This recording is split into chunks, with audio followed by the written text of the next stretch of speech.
Hey there, and welcome back to the Deep Dive. Today, we're going to dive into the AI boom. Oh, yeah. Specifically, how companies are actually using AI right now. Right?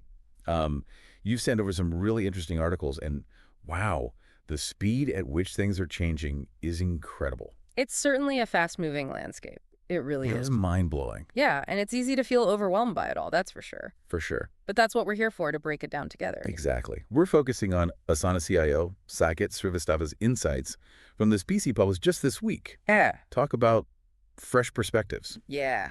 He's got some really compelling thoughts on building a smart AI strategy, which, let's be real, is something everyone's trying to crack right now. Absolutely. Everyone's eager to harness that AI potential, and Srivastava highlights just how swiftly adoption is happening. Yeah, let's unpack this because he drops a staggering statistic right out the gate. Okay.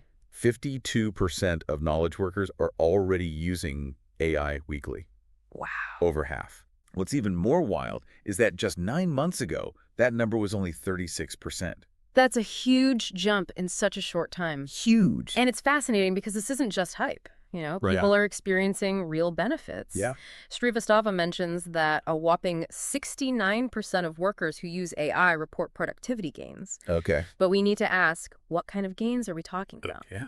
Is it simply automating those tedious tasks, or is it freeing up mental space for more strategic thinking? That's a brilliant point. A statistic like 69% sounds impressive. It does. But we need to understand the nuances behind it. Yeah. It's not just about working faster. It's about working smarter. Exactly. And that leads us to another crucial aspect. There's productivity gains sustainable? Right. Or are they just initial bursts that level out over time? It's like any new tool that initial excitement can wear off. Yeah. Srivastava also points out that 1 in 4 IT leaders are already having second thoughts about how quickly they jumped on the AI bandwagon. That's where it gets really interesting. On one hand, you have this almost mad dash to adopt AI. Right. But on the other hand, a significant portion of IT leaders, the ones often tasked with implementation, are saying, hold on, maybe we went a little too fast. It highlights the need for a well-thought-out strategy. Yeah. Because while AI can undoubtedly boost productivity, it's not a magic solution. Right. You can't just sprinkle AI on everything and expect amazing results. It's not like instant coffee. Exactly. And this is where data comes into play. Okay.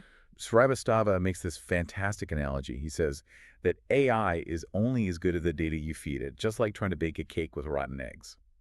Okay. You can have the best recipe and the best oven, but if your ingredients are bad, the cake will be a disaster. That's such an apt analogy, What do you but think it underlines a critical point. Yeah. Because according to Srivastava, 75% of CIOs don't feel confident that their data is truly optimized for AI. Wow. Now, what does optimized for AI actually mean? That's where we need to get specific. It makes you wonder, are we rushing to adopt AI without ensuring our data is up to par? What are your thoughts on that? And what does it mean for someone trying to make sense of AI in their own work?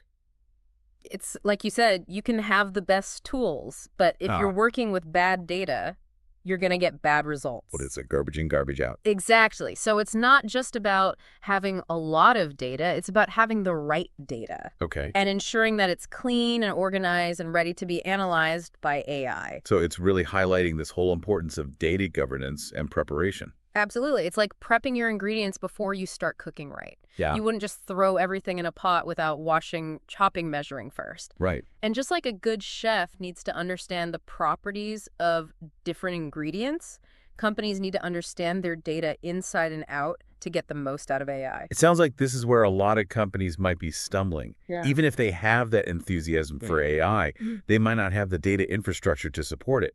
Exactly, and that can lead to a disconnect between expectations and reality. Mm-hmm. And it's not just about the technical side of things either. Okay. Srivastava also highlights the importance of the human element. Okay. He found that while 67% of executives are enthusiastic about AI in the workplace, only 50% of employees share that sentiment. That's a pretty significant gap. What's driving that, and why should we care?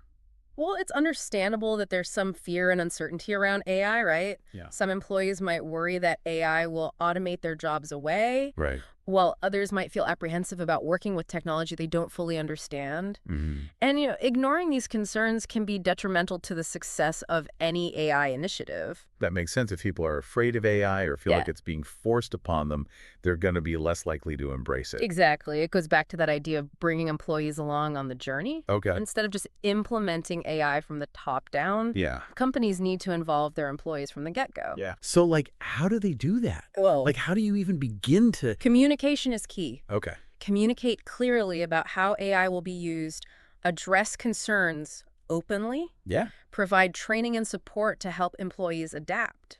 It's interesting. Srivastava uses this really powerful phrase, he says, that if you don't address employee reservations, Yeah. resistance can sweep through the business, and even the most thoughtful AI strategies will fail. And it's true. Wow. It highlights the fact that successful AI implementation isn't just about the technology itself, it's Yeah. about managing change effectively. Okay. You need to get your people on board just as much as you need the right technology and data. Right. And that involves building trust and fostering a culture of open communication. So how do you do that? How do you encourage people to embrace AI without downplaying legitimate concerns? That's where fostering a culture of healthy skepticism comes in. Skepticism.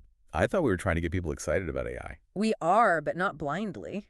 Encouraging employees to ask questions, voice concerns, and even challenge assumptions is crucial. Okay. It's not about being dismissive. Right. It's about being thoughtfully engaged. Yeah. When people feel heard and respected, they're more likely to be receptive to new ideas, even if those ideas involve significant change. It's about creating a space for open dialogue and collaboration, rather than just dictating how things are going to be. Exactly. But what about the speed at which AI is evolving? It seems like just when you think you've got a handle on things, everything changes. Absolutely.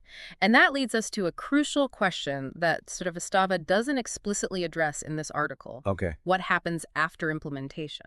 That's such an important point. It's not like you just implement AI and then you're done. Right. It's an ongoing process. Precisely. So how do you measure the actual ROI of your AI initiatives? Right. How do you adapt as the technology continues to evolve at this breakneck speed?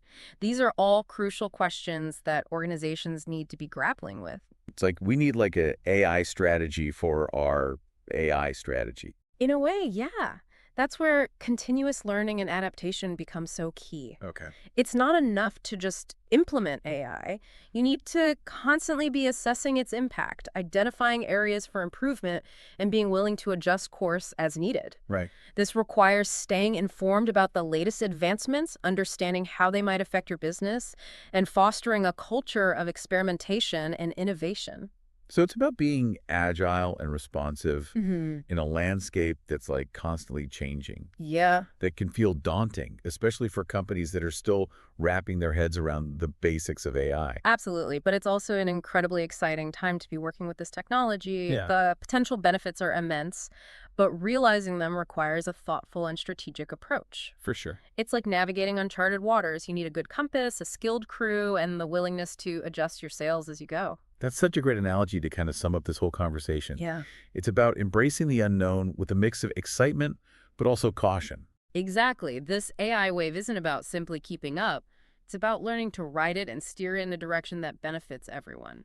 Okay, so we've covered a lot of ground here about how companies are navigating this AI boom. We have. We've talked about the importance of data, the need to bring employees along on the journey, and that crucial role of continuous learning and adaptation. Right. What really stands out to me is that it's not just about the technology. It's about people, strategy, and a willingness to embrace change. Absolutely. And it's a journey that's just beginning. Huge thank you to you, Listener Name, for sending us on this thought-provoking deep dive. Yeah, thanks, listener name. And to all our listeners, if you're grappling with AI in your own work, remember you're not alone.